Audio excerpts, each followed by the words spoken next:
Before I even begin, apologies that I can't speak German, and even less I can't understand German. So I don't know what he's been saying about me. It could be terrible things, but there we go. I have to accept him on trust. I'd like to thank Said and the German-Moroccan Lawyers Association for inviting me to talk on a subject that has been close to my heart for many, many years.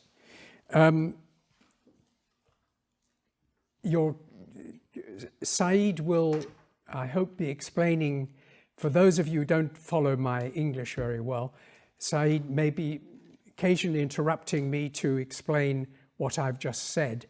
I hope I can make it intelligible for others who perhaps know English a little better. I've been guided by him in assuming that you know something of the background of the Third Rif War of 1919 to 1927.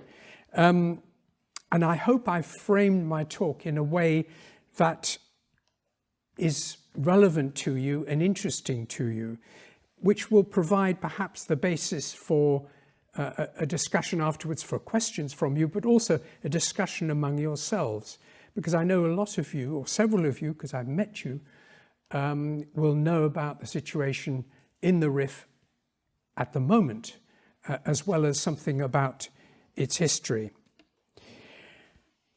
We're talking here about the use of chemical weapons and its consequences. And I think we have to assert the significance of this war in relation to all the other uses of chemical weapons that we've known about. It stands out for several reasons. I think the first reason is it was the first time that chemical weapons were used against civilian population. It was the first time that it was used from aircraft, from aeroplanes. Now, the importance of this is that it was what's called in English blanket bombing, that is to say, over extensive areas, and not simply targeted, which is what artillery can do. This was actually over a much wider area. The third importance of this war is that it is still hidden. It was a secret war, and it is still a hidden war, hidden from public scrutiny. You can see the evidence, but that evidence is in archives, very often in secret code. And the example of another European power that used chemical weapons, and in particular mustard gas, Italy, they used them in Libya in 1928-29 and in Ethiopia in 1935 to 1936. The Italian state acknowledged that they used these weapons. It came late, the acknowledgement, but it was acknowledged nevertheless in 1995. But this has not been the case with either the Spanish or the French states, and nor indeed has the Moroccan state, as far as I'm aware, ever acknowledged that is used against their own citizens. And finally, I think perhaps the most significant aspect of this chemical war is that it had severe effects on the people who were its victims and on the environment. In the environment, in the Rif, and beyond to some extent. And I'll argue that those effects are still present with us now. And I think some of you in the audience will know about this. Okay, a quick history of chemical war anyway, because it's something that we are very familiar with now, and it is being used, for example, in Syria. It is being used probably in Ukraine, Russia and Ukraine. And so it's become something quite familiar. But the first use of chemical weapons was in the First World War, of course, and it was the use of tear gas in hand grenades by the French. It was also used in T-shells by the Germans. And then it moved on to, I'll be as rapid as I can, to chlorine gas, which was released by cylinders. This was on the front, the Ypres front in 1915, and then phosgene, which was another more lethal chemical, which was used on the Carpathian front against the Russians, and then chloropicrine and dysphosgene. I won't dwell a lot on these things. But finally, and most importantly, the use of sulfur mustard, often called mustard gas, in the Ypres front in 1917. And that became the favorite chemical weapon from then on. In 1918, in the First World War, that was almost exclusively the chemical they used because it was so lethal, so damaging, so devastating. It was used as recently as 1980 to 88 by Saddam Hussein in the Iran-Iraq war. And we'll talk a bit more about that and the research done recently on that question. I think we need to ask ourselves at this stage, well, what is the effect of mustard gas? The immediate effect is, I think you can see in another slide, that is a picture, I believe, from the First World War of the effects of mustard gas on the hands of a survivor.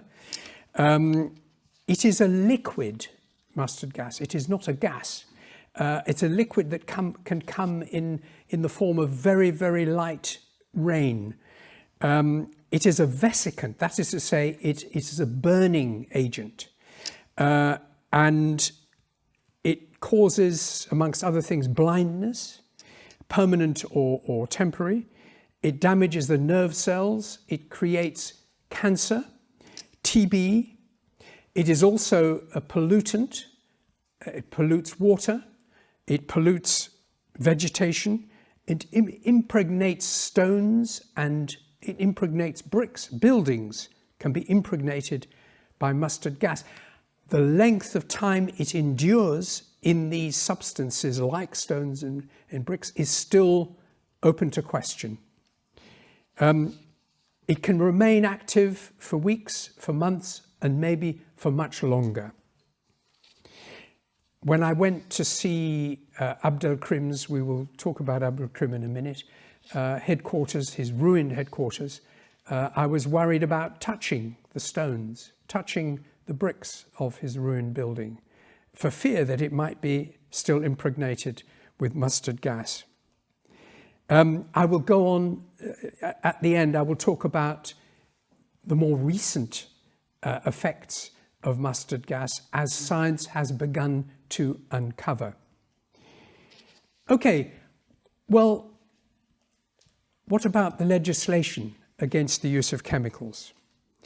Certainly after the First World War, when it damaged so many millions, certainly thousands and hundreds and thousands of soldiers, there was a big public outcry against the use of chemicals in any future conflict.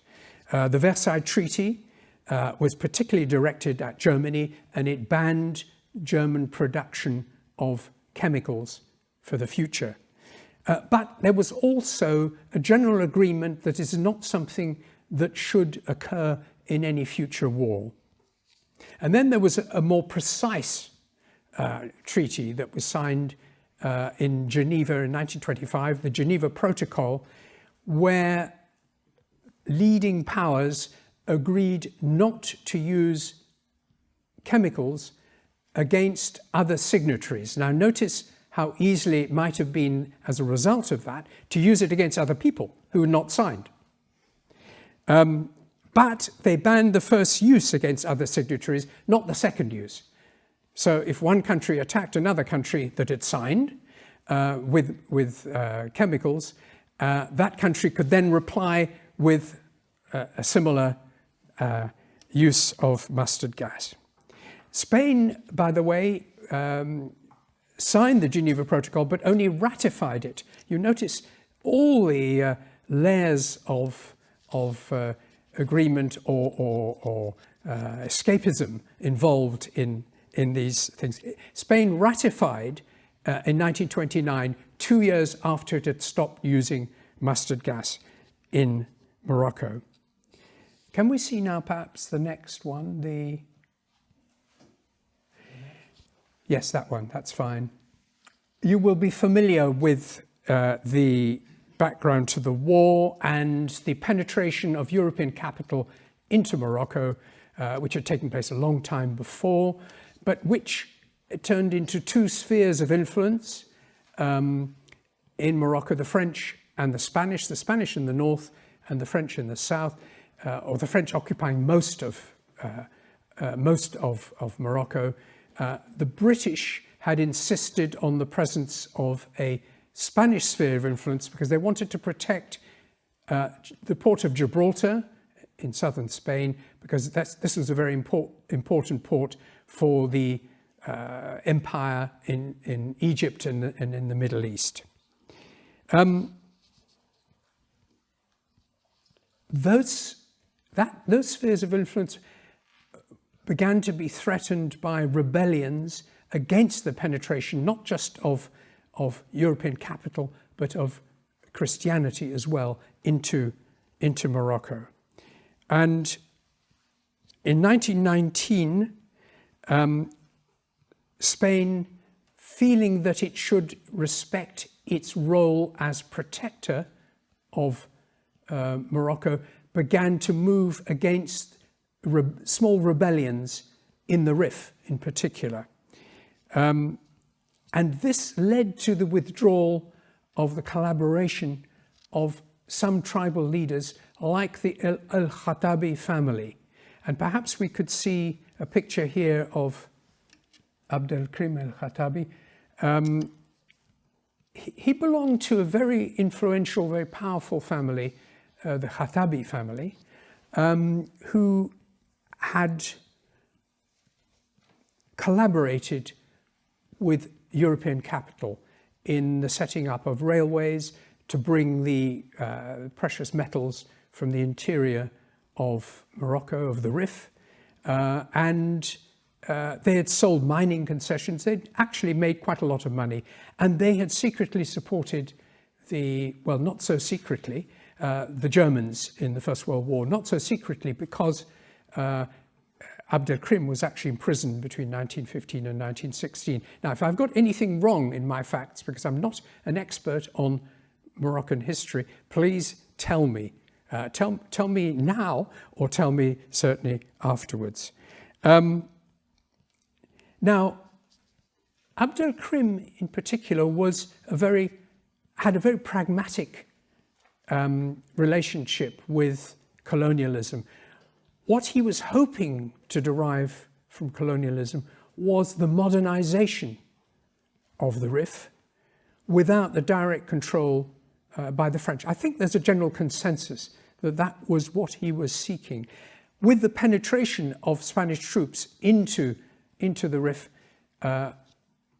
Abdelkrim could see that this was not something that was good for the Rif. So he started to negotiate with other tribal leaders to form to form an offensive, to join together to repel the invaders. And not just to do that, but to set up an independent state, the Republic of the Rif.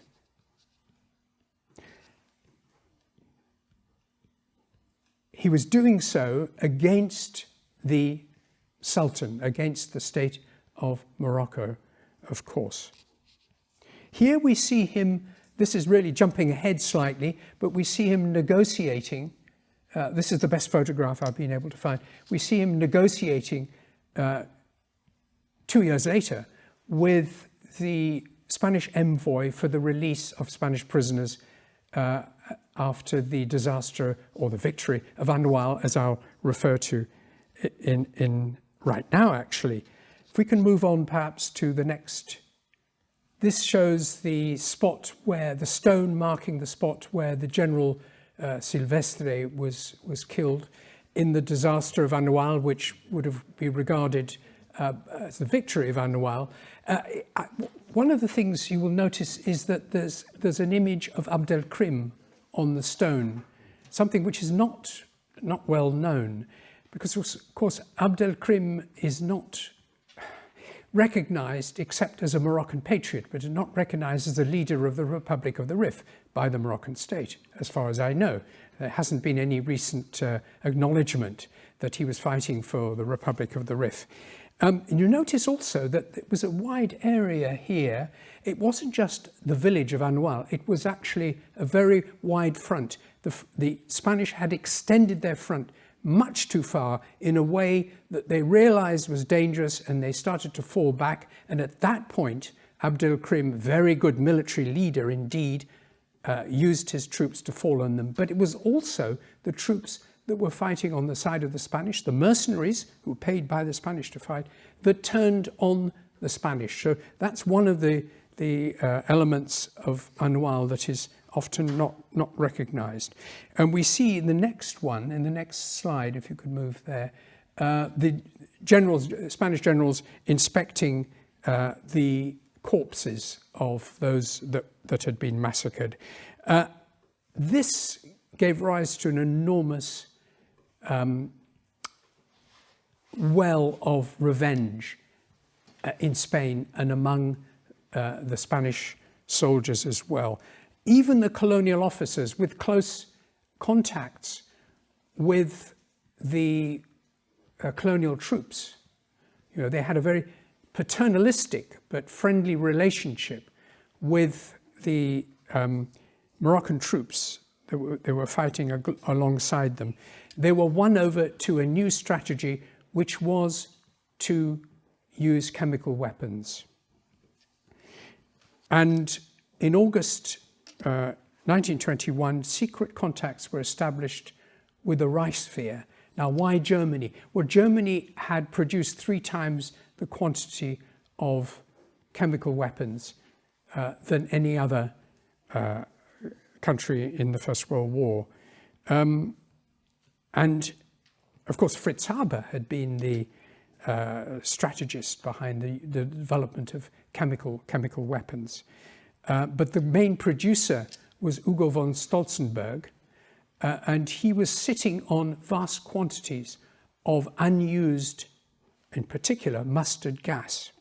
And this is what the Spaniards then started to seek, negotiating with Stolzenberg and with the Reichswehr, with the German High Command, to not just to buy German expertise, but to buy German supplies. So a contract was established, and those of you who've read Kunst und Müller, Rudibert Kunst und Müller's book, who established this very, very closely, looking at the archives here, they established a contract for the building of a factory in La Marañosa, near Madrid, near Aranjuez. And also they contracted Stolzenberg, who went over and made a study of the use of chemical weapons in Morocco, and came to a conclusion that mustard gas would be the most appropriate, because it would not just affect people, but also the fields, the cattle, the water, and so on. And a secret purchase was made of lots of supplies to use while the factory was being built near Madrid. And these quantities of mustard gas were then shipped in a secret operation in an attempt, a successful attempt, to avoid the scrutiny of the Versailles Disarmament Committee that was supposed to ensure that Germany would not use its supplies ever again. It was shipped to Melilla, I think via Hamburg, but certainly via 2 neutral countries, Denmark and Holland, and arrived in Melilla for use by the Spanish Air Force. I should say that already existing in Melilla was a workshop set up by the French expertise from the Schneider firm for the use of phosgene and chloropicrin. Now, the intention was no longer to use chemicals in particular mustard gas, as a weapon of war, but as a weapon against civilians. The offensive would hit souks, markets, villages, cattle, water supplies, fields, orchards. The rationalization of this use of chemical weapons, which went against all the rules established after the First World War, was that, well, this would be a casualty agent. It wasn't going to kill many people, said people who believed that it wasn't such a bad weapon. But it would also lead to rapid capitulation. So in a sense, we would be saving lives. This was the kind of rationalization used by people at the time. It was an effort to reconcile 19th century military values with the brutalization caused by the war, by the First World War, ignoring all the evidence of the First World War. Now, one of the effects of Annual was to create a huge political turmoil, as a result of which a military dictator stepped forward, Primo de Rivera, in 1923. And he was not, surprisingly, he was not for the idea of a continued war in Morocco. He wanted to concentrate on the modernization of Spain. So he set up secret negotiations with Abdelkrim. He was offering Abdelkrim aid, foreign aid. He was offering him autonomy within the Sultanate. The failure of these negotiations, because Abdelkrim was now very, very confident, and he didn't want to continue within the Sultanate, as far as I understand. He was now fighting for the independence of the Rif, and he refused to continue any further negotiations. And so the dictator moved to Plan B, which was to withdraw behind defensive lines and then to blanket bomb with chemical weapons, in particular with mustard gas, the civilian population of the Rif. And the bombing campaign began on the 22nd of June, 1924. We actually have those details from the Spanish military archives. The first sortie by planes loaded with these chemical bombs, these mustard gas bombs, left Nador Airport. They carried 99 50-kilo mustard gas bombs, which they dropped on Abdelkrim's headquarters in Ait Kamara, on his hometown, Ajdir, and on villages in the surrounding area. Of course, we know that Abdelkrim had got away by then. Abdelkrim was advising his supporters to hide in caves. If we could have the next slide, please. This is just a detail. There's somebody I photographed in 2000, and he's holding a bomb carrier. Now, we can't be sure, but this may well have carried 10-kilo mustard gas bombs. And the co-pilot would unhook the bomb and drop it, which would explode on impact because it had TNT inside it when it hit the ground. And this guy, we'll come back to him soon. He said that his family, he was born after this explosion. We'll go into the details of what happened to his family, who were there when the mustard gas exploded. But he said that his family hid this contraption here because after the war, the Spanish went trying to collect all evidence of their use of mustard gas. And so they still retain this piece of evidence. Okay, I'll continue now. The campaign that was unleashed at this point lasted about for 2 years over those targets that I mentioned: markets, villages, cattle, water supplies, cultivated fields, orchards, and so on. Now, it's very difficult to trace this campaign because the Spanish military used secret codes to denote the kind of weapons, the kind of bombs that were being used. Luckily, I came across a dispatch from the commander-in-chief to all the commanders in the field saying, not exactly these words, but more or less, I'm fed up having to remind you the key to the codes. Here it is, learn it off by heart and destroy this document. And there it was in the Spanish military archives, something that I wouldn't have found in the French archives, for example.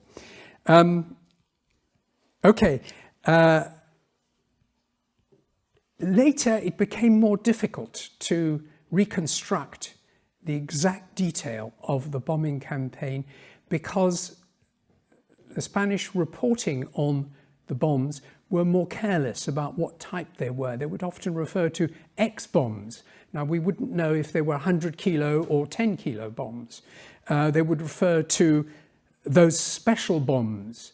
Again, were they mustard gas? Were they chloropicrin bombs? This wasn't clear. So we don't have access to the most accurate possible reconstruction of that chemical war, but we do have pretty well a good idea of which places were affected by it and in what quantities and for how long. We know that from March 1926 there was a fall in the intensity of the bombing, and this was almost certainly because by that time the French and Spanish and the Mahalas had got together for a counter-offensive. The French had decided under the new leadership of Pétain as commander-in-chief to join in this offensive against Abdelkrim. And of course their troops, however well protected, with masks, yes, but not covered from top to toe with protective equipment, they could not safely penetrate into areas bombed with mustard gas for weeks, sometimes months. Also, by that time, there were many villages displaying white sheets showing that they didn't want to fight anymore. They wanted to surrender. So some targeted bombing campaigns continued with chemical weapons against specific areas resisting colonial penetration. And then in May 1926, Abdelkrim surrendered to the French. Sporadic resistance continued by local mujahideen in the northwest, for instance, under Ahmed Jeriru, until July 1927, when the war ended.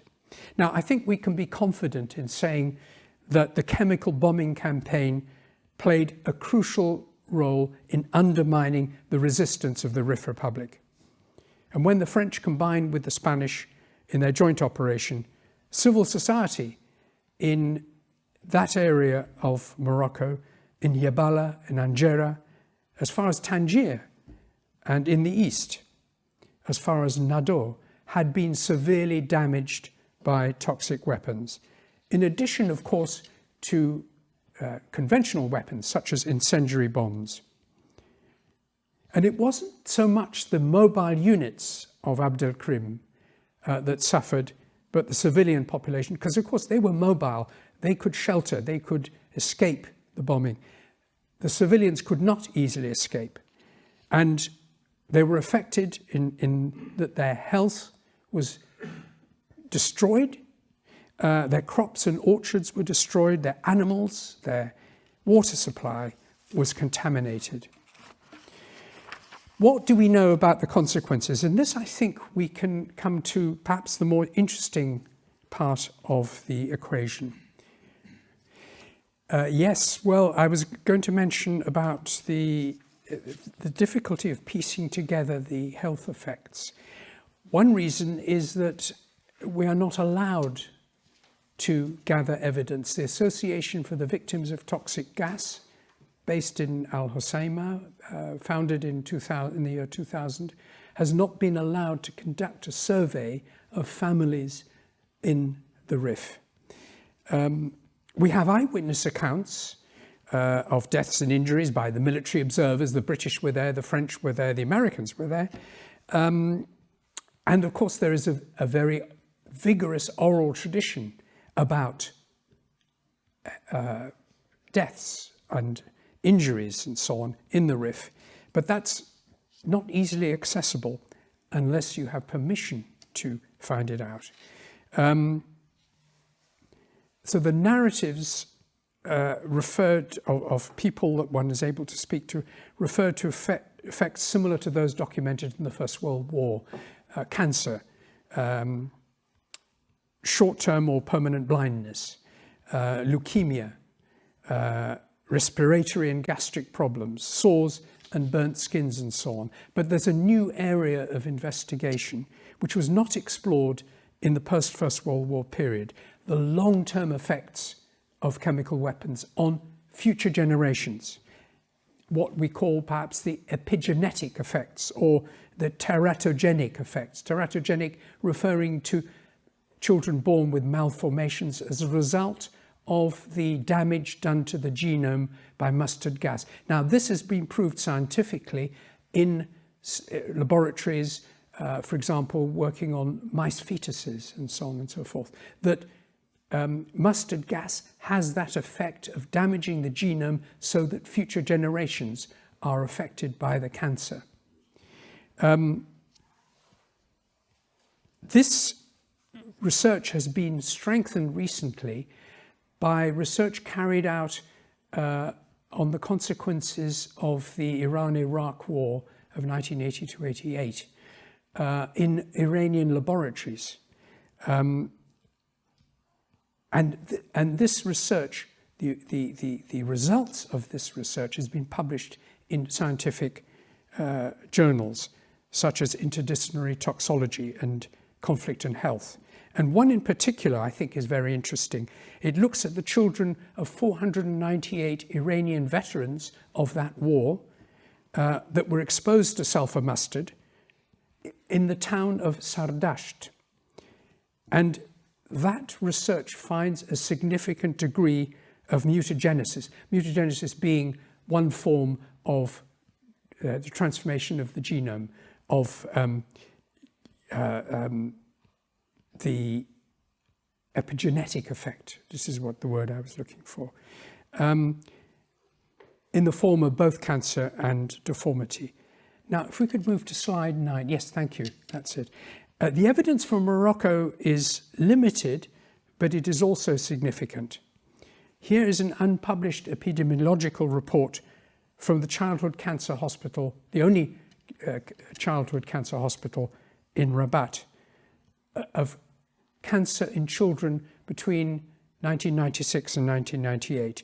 And it shows that some 49% of the cases were in children from the north, from those areas bombed with sulfur mustard in the 1920s. And if you consider that these cases came from families, only families that could afford to send their children to the Childhood Cancer Hospital in Rabat, then the real figures may be much higher. But of course, the informal evidence is overwhelming. Talk to people from the Rif and they will refer to almost all families will refer to people who've died of cancer. Well, let's reach some sort of conclusion. Why has this chemical war been kept hidden from public scrutiny? Why has it not been acknowledged by either Spain or Morocco? The British knew about it, but never talked about it. The French also, and the French, in the military archives in Versailles, I was unable to find any evidence that the French used mustard gas, but I've learnt this afternoon that there is a document suggesting that they did use it. And I want to find out more about that. The French, of course, supplied chemical weapons, not mustard gas, as I thought, through the Schneider firm And the French, of course, knew about the chemical warfare in Morocco and were very interested and had military observers there. Well, attempts were made in Spain to bring this to the attention of the Spanish Parliament. First of all, in 2007, and then last year in July 2021, and the anniversary of the disaster of Anouilh. But in each case, the parties that brought this bill to the Parliamentary Constitutional Committee were turned down, were said, no, we're not going to consider this in the Parliament. And then, of course, we've got the World Amazic Assembly, which has petitioned the Spanish state again and again to admit responsibility and award compensation to the survivors, without success. Well, I perhaps don't have time to go into the reasons why in Spain they have not done this. I would say basically it's part of the problem of scrutinizing the past in Spain, a failure to confront the civil war and the causes of the civil war, which include the Rif War. Franco himself acknowledged his very identity was forged in the colonial war. And we have testimony of the failure to address the past in Spain because there are thousands of mass graves across the length and breadth of Spain of victims of the civil war that have never been recognized, have never been dug up. Well, Morocco, I'm sure you can answer the thing better than me. I know that Mohammed VI carried out a number of progressive reforms when he ascended the throne in 1999. He set up the Equity and Reconciliation Committee in 2004. It was meant to address abuses of power by his father and his grandfather, at least during their reign, I should say. But it never addressed the question of the War of the Rif and the search for independence by Abdelkrim, who is spoken of once as a Moroccan patriot, but not somebody who actually fought against the state of Morocco. And as you will all know much better than me, my awareness of the Rif, it is a place which is denied infrastructure, unemployment is much higher, and unrest is endemic there. And of course, exposing this history of chemical war may carry a geopolitical price in the delicate relations between Morocco and Spain. I just wanted to go over a few people that I met whose experiences really made an impact on me. Here's a photo of Mohammed Amar Hamadi. He claims that no vegetation has grown in the backyard, which is where the mustard gas bomb dropped 2 years before he was born. His mother was left with respiratory problems and died of cancer eventually. His two elder sisters were permanently blinded and eventually died of cancer, and his elder brother was left without any hair for the rest of his life. Could we perhaps move one further? This is somebody I interviewed on his deathbed, who had fought for the Republic of the Rif and later fought for Franco in the Civil War against the Republic of Spain. And this is an example of something that happened quite a lot. And this is really because Moroccans were poor and they were being paid in the Civil War by the nationalist side to fight on that side. And it wasn't a commitment to the cause of Franco. Perhaps the next one. Here is a man who claimed to be 103 when I interviewed him. And here he is harvesting his harvest. Now, he was somebody who claims to have survived the chemical bombing. The next slide is of a man who didn't want to give his name. He was orphaned by the chemical war. He was left as a small child. And the next one, Salah Faraji, who witnessed the Spanish defeat at Abaran and also survived the chemical war. And finally, a name I find very difficult to pronounce. If you can move on. Yes, she's there, isn't she? Yes. She claims to be the niece of Danfil, who I understand, somebody can correct me here, was one of the last people who resisted the Spanish-French military offensive. Well, by focusing right at the end on a few individual experiences, I want to give a sense of the human dimension of the atrocity done to the people of the Rif as a whole. And I hope you have enjoyed the talk or felt solidarity with the people of the Rif. I'm sure a lot of you are from the Rif anyway. Thank you very much.